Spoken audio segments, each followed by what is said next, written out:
Donald Trump is an existential threat to American life, culture, values, and democracy.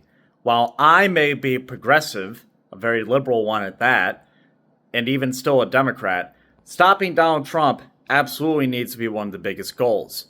And moderates, progressives, centrists, if you will, and even nonpartisans or independents can actually all work together right now to help stop him.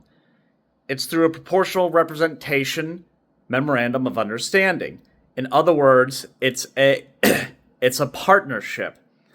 If liberal Democrats, moderate Democrats, independents, nonpartisan groups, everyday people, to the extent possible the private sector, and even dare I say smaller parties work together to give community aid, to help the people in need that are suffering because of the Trump administration, and to work together to get a real plan to stop Donald Trump, we can push back on some of the things that are happening right now at the federal government. Let me elaborate on this concept a bit further and give a real example. So, the Democratic Party, they not only have a lot of money, but so do, certain nonprofits out there or even private businesses and just everyday people who want to make the world a better place.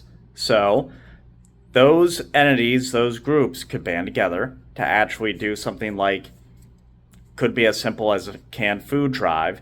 It could be doing something like helping the families that have been impacted by SNAP program cuts at the federal level, which some states are already taking action on this.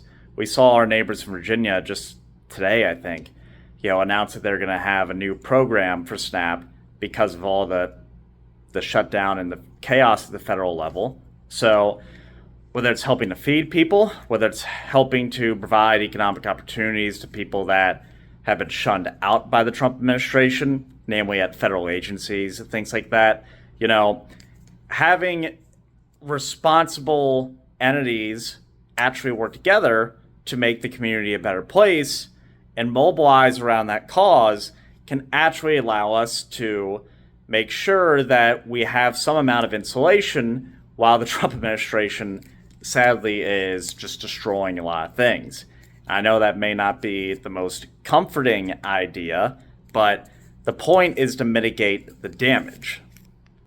The reason you don't hear anyone say anything like this is because politics has been dominated by people on both sides of the aisle who want to use us versus them messaging and scream and yell at each other all day. We're all angry. We're all upset about what's going on, myself included. I wouldn't be doing this otherwise.